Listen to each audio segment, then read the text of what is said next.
Halo semuanya, kali ini kita masuk di pertemuan pertama mata kuliah Desain Konten Digital.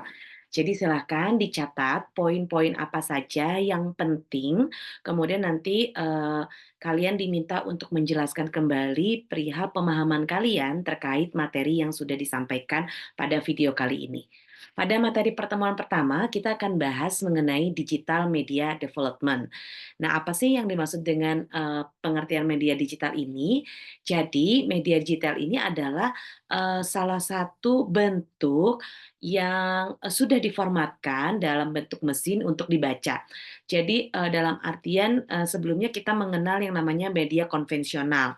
Media konvensional itu sesuatu yang, bisa kita lihat, bisa kita raba gitu ya, seperti koran, kemudian juga ada pamflet, ada flyer, ada juga media konvensional, yang digunakan majalah gitu ya. Nah, sekarang sudah beralih semuanya ke dalam bentuk teks, audio, video, dan grafik. Di mana di sini, bisa sangat mudah untuk diakses. Jadi ketika teman-teman ingin membaca, buku, kemudian ingin membaca koran, majalah, itu semua bisa diakses melalui, smartphone, tablet, ataupun, komputer. Selain itu juga televisi masuk ke dalam media digital karena sekarang sudah ada, versi digitalnya ya, bukan lagi yang analog, semua sudah beralih ke digital. Jadi memang dengan adanya perkembangan zaman saat ini, mmm, apa ya, memudahkan atau, membantu geliat, massa untuk menjadi lebih kreatif dalam memanfaatkan media digital ini. Nah, bagaimana nih sejarah dan evolusi, media digital?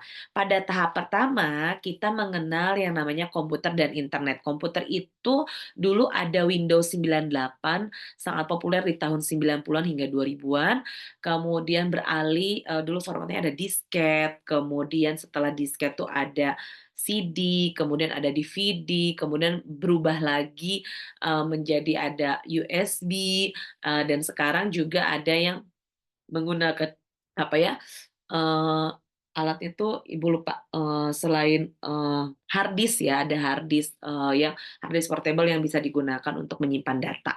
Nah, selain itu juga, perkembangan ini terus berkembang dari 80-an, 90-an, 2000-an, hingga 2010. Nah, pada 2010-an hingga saat ini terus bertumbuh yang namanya media digital ini. Sekarang makin banyak pilihan, orang-orang untuk mengakses, platform media digitalnya. Sekarang kalau misalnya mau nonton ada Netflix, ada YouTube gitu ya. Kalau misalnya, sosial media bukan hanya apa ya, Facebook, tapi ada pilihan lain, ada Instagram, ada Twitter, kemudian ada lain-lain sebagainya. Selain itu juga untuk berkirim pesan, bukan hanya saja berkirim pesannya kalau dulu pakai Yahoo Messenger, eee Mic30, tapi sekarang sudah ada yang namanya WhatsApp, Instagram Call, semuanya aplikasi sosial media bisa dibarengi dengan call dan video call. Itulah perkembangan, evolusi media digital hingga saat ini. Nah, selanjutnya apa saja nih yang ada pada jenis-jenis media digitalnya? Yang pertama, yang tadi dibahas di awal ada teks dan konten tertulis, di mana sekarang, karena untuk menghemat biaya kertas atau biaya percetakan, orang akan memilih menggunakan e-books begitu ya, tinggal download, membutuhkan, beberapa data dan, bisa diakses oleh semua orang dimanapun. Kalau dulu pesen buku kayaknya lama gitu ya, harus nunggu sampai 1 minggu, 2 minggu hingga bukunya, sampai di tangan kita. Tapi sekarang sudah sangat mudah, informasi bisa sangat diakses. Kalau misalnya orang mau nulis, bisa nulis di blognya, kalau misalnya, pengen jadi wartawan lepas bisa, buat artikel secara online, seperti itu.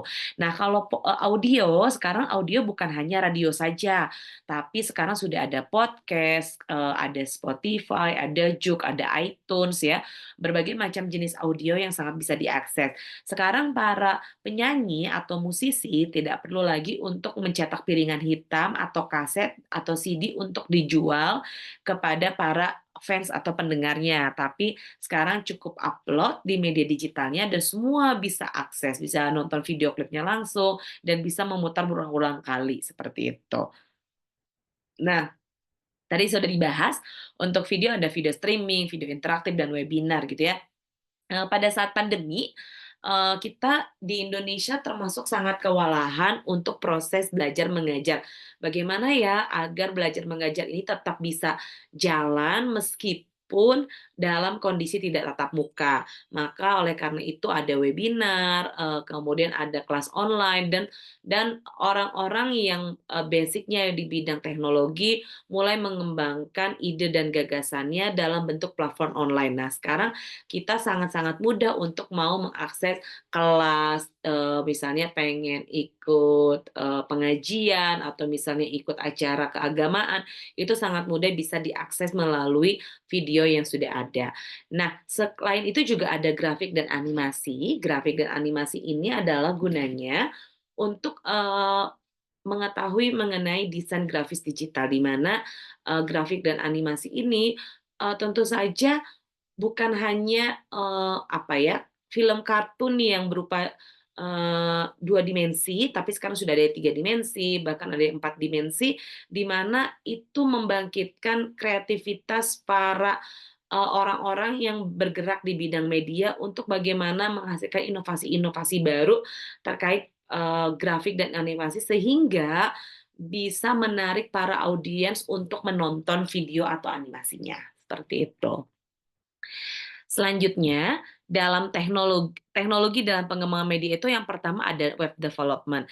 Kita tidak akan membahas terlalu jauh mengenai web development karena ini akan dibahas oleh jurusan lain bagian IT, tapi kita di jurusan komunikasi juga belajar tentang bagaimana sih cara membuat website menggunakan WordPress, kemudian juga menggunakan HTML. Nah, ini gunanya adalah supaya kita, memiliki skill atau keahlian tidak hanya, berupa kemampuan, public speaking atau negosiasi dan lain sebagainya, tapi kita juga mampu menggunakan teknologi yang ada di sekitar kita untuk pengembangan, ilmu komunikasi di kemudian hari. Yang kedua, ada pengembangan aplikasi mobile, ini pun sama, ini diakses oleh para, IT karena merupakan bidangnya bagaimana cara menggunakan iOS, Android, kemudian software development kit-nya, dan application programming interface. Ini tidak akan dibahas terlalu jauh. Nah, tapi kita akan bahas di multimedia tools. Multimedia tools ini digunakan oleh para pelaku, orang yang bekerja di bidang kreatif seperti orang komunikasi, bagaimana nih cara menggunakan Photoshop, Premiere Pro, Illustrator, dan ini sudah sangat dipelajari oleh kalian semua di, semester 1 sampai semester 7 gitu ya, dan juga bagaimana cara membuat animasi. Kenapa? Karena kita sebagai orang komunikasi itu harus mampu mendeliver informasi bukan hanya berupa secara verbal, tapi secara nonverbal berupa gambar yang dihasilkan. Baik itu gambar berupa, 2 dimensi, 3 dimensi, ataupun animasi itu sendiri, seperti itu. Nah, yang perlu teman-teman ketahui juga, ada yang namanya proses pengembangan media digital. Proses pengembangan media digital ini yang pertama ada perencanaan. Nah, perencanaan itu gunanya untuk apa ya? Tentu untuk menentukan tujuan dan target audiens, kemudian merencanakan konten dan platform, distribusinya. Kenapa? Karena, semakin banyak geliat, teknologi, di sekitar kita, tentu kita juga harus sangat mudah beradaptasi dengan perkembangan media digital yang ada. Yang paling penting adalah, yang pertama kita harus merencanakan dulu nih, kira-kira kalau misalnya kita mau buat podcast atau kita mau nge-branding sebuah brand melalui sosial media, kita harus pilih dulu mana akun sosial media yang akan digunakan, Instagram, Facebook, X, kemudian, apa ya, misalnya TikTok. Nah, ini dipilih gitu yang mana dulu, yang mau di-boost terlebih dahulu untuk dimaksimalkan, itu direncanakan. Selain itu juga bagaimana cara pendistribusiannya, apakah mau menggunakan Ads, apakah mau tumbuh secara organik, kontennya nanti kemudian hari, kemudian bagaimana jadwal postingnya dan lain sebagainya. Semua itu harus direncanakan berdasarkan timeline, penggunaan dari media digital yang akan kita gunakan. Yang kedua adalah produksi. Nah, produksi ini maksudnya adalah pengumpulan dan pembuatan konten. Jadi setelah direncanakan, kita mulai memikirkan bagaimana memproduksi, konten-konten atau memproduksi bahan-bahan kreativitas untuk kita, gunakan di media digital yang, akan kita kelola. Misalnya yang kita kelola tadi ya, Facebook, Instagram, TikTok, atau X gitu. Jadi, diproduksi apakah durasinya akan berupa durasi video singkat, apakah durasinya akan berupa bercerita, atau justru hanya berupa gambar. Nah, ini juga, apa ya, dijelaskan dalam si produksi ini sendiri, diproses dalam produksi ini sendiri. Nah, selanjutnya yang ketiga adalah distribusi. Nah, distribusi ini maksudnya adalah bagaimana nih caranya ketika sudah kita tahu pembuatan timeline-nya, kita tahu bagaimana memproduksinya, maksudnya mana nih, yang akan diutamakan untuk memproduksi, informasi dari, websitenya. Yang ketiga adalah distribusi. Nah, distribusi ini tuh, tadi apakah, konten kita ini akan fokus hanya di sosial media saja, atau justru mau ke misalnya website, misalnya apps, ataupun, beriklan di platform-platform lain, seperti itu. Termasuk juga strategi pemasaran digital, seperti berapa ya dana yang harus dikeluarkan untuk misalnya memasarkan, produk kita atau memasarkan, eee Eee, perusahaan kita atau inovasi kita kepada khalayak supaya khalayak tahu bahwa ini adalah sesuatu yang ingin dinotis oleh, publik, seperti itu. Yang keempat adalah evaluasi. Nah, evaluasi ini biasanya bisa dilihat melalui metriknya masing-masing yang ada di platform sosial medianya. Contohnya kalau misalnya di YouTube dia akan tahu nih kira-kira berapa jumlah orang yang nonton, orang yang nge-subscribe gitu ya. Begitupun juga dengan Facebook, Instagram, TikTok, kita bisa lihat metriknya. Berapa yang nge-view, berapa orang yang nge-share, berapa orang yang engage, dan komen, dan lain sebagainya. Ini merupakan salah satu bentuk evaluasi yang bisa kita lakukan. Selain itu juga saat ini semakin berkembangnya platform sosial media ini juga ada feedback di aplikasinya. Misalnya dengan memberikan polling atau tanya jawab langsung dengan audiens atau halayak dari target sasaran kita. Nah, ini salah satu bentuk dari evaluasi yang digunakan. Nah, selain itu ada tantangan dalam pengembangan media digital. Yang pertama, perlu diingat bahwa teknologi ini akan terus berkembang. Sebelumnya Facebook sangat digemari oleh banyak orang. Kemudian muncul lagi tren baru, Twitter. Kemudian setelah Twitter muncul lagi tren baru, Instagram. Setelah Instagram muncul lagi Snapchat. Kemudian setelah Snapchat muncul lagi yang namanya TikTok. Sekarang orang lagi ramai menggunakan TikTok, tapi nanti akan berkembang lagi. Kita tidak tahu nih, orang-orang kreatif seperti apa yang akan memunculkan, ide-ide dan gagasan baru terkait, platform media digital lainnya. Jadi ini akan terus-menerus, makanya kenapa kita harus, sangat adaptable dengan, pembaharuan-pembaharuan yang ada dalam media digital ini sendiri. Nah, karena, teknologi ini terus berkembang, tentu perlu adanya keamanan dan privasi. Salah satunya adalah kita sering banget ya kayaknya dengerin berita bahwa banyak sekali data-data di Indonesia ini yang mengalami kebocoran. Nah, mengalami kebocoran ini biasanya karena kurangnya perlindungan data pribadi. Jadi makanya selalu dianjurkan ketika kalian mendaftar, satu form, itu selalu dianjurkan, apa ya, kata sandi yang sangat sulit gitu, bukan mudah. Biasanya kan kita kata sandi yang gampang aja diingat, tanggal lahir, nomor telepon, nomor NIM, nomor rumah gitu ya. Nah, ini yang sangat berbahaya. Makanya kenapa kita sebagai, pengguna dari teknologi media sosial atau media digital ini juga harus pintar-pintar bagaimana cara menggunakannya supaya keamanan data kita tetap terjamin, kemudian juga kita tidak terancam dari yang namanya hoax. Ini yang sangat berbahaya biasanya karena hoax inilah yang membuat, apa ya, hoax inilah yang membuat alasan orang-orang, jadi sangat mudah, scam gitu ya, apa, penipuan melalui, media digital. Selain itu, ketika kalian nanti di kemudian hari akan menjadi Konten creator perlu adanya yang namanya, kalian membuat hak cipta kalian gitu ya bisa ke Haki, kemudian lain sebagainya. Dan hati-hati ketika kalian mencatut informasi atau data apapun itu dari orang lain, selalu cantumkan berdasar referensi apakah yang kalian dapat ini. Apakah misalnya referensi dari videonya siapa, referensi dari lagunya siapa. Karena dengan demikian itu akan menghindari kalian dari masalah yang ada. Kenapa? Seringkali orang mengabaikan mengenai hak cipta dan lisensi ini.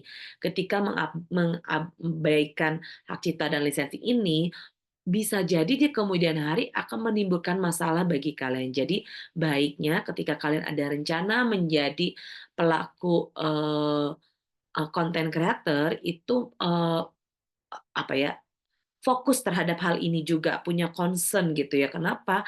Ya tadi, pengaruhnya adalah bisa jadi nanti di kemudian hari ketika kalian sudah terkenal, akan ada bumerang yang datang ke kita karena kita tidak aware di awal-awal tentang penggunaan hak cipta dan lisensi, seperti itu. Nah, kemudian kalau ditanya nih, apa sih yang menjadi masa depan media digital?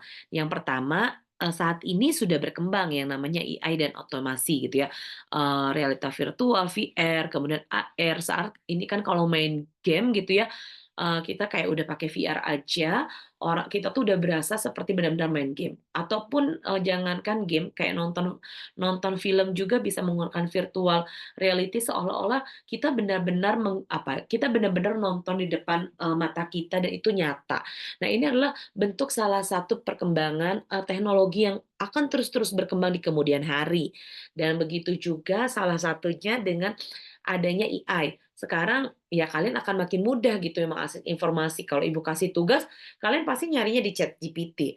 Tapi kan, orang yang membuat ChatGPT pengen tahu juga nih bagaimana untuk mengantisipasi orang-orang supaya tidak punya, eee, kecanduan atau demand yang tinggi terhadap AI. Makanya ada proses, dicek nih ini apakah hasil AI atau bukan. Nah, itu pun yang Ibu lakukan ya, ke tugas-tugas kalian Ibu selalu ngecek ini hasil AI atau bukan. Nah, jadi hati-hati karena semakin kita diringankan dengan semakin kita dimudahkan dengan teknologi yang ada, justru membuat kita semakin malas. Ketika membuat kita semakin malas, maka otak kita tidak akan bekerja dengan sebaik mungkin. Jadi, gunakan AI dan otomasi ini sebijak mungkin.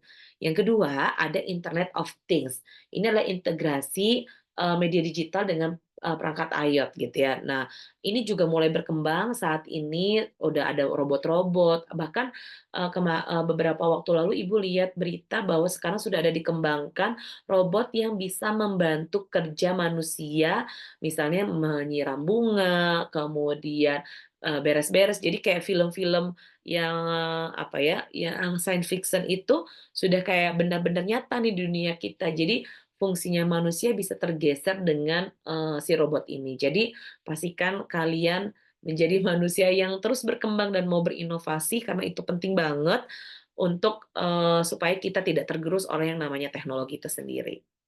Nah, sip, sudah materinya ini adalah daftar pustaka yang bisa kalian gunakan untuk memahami materi dari media digital, ini sendiri. Ini merupakan, materi pertama.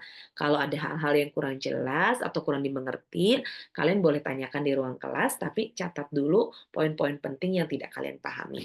Terima kasih untuk pertemuan kali ini. Selamat mendengar dan mengulangi kembali materinya.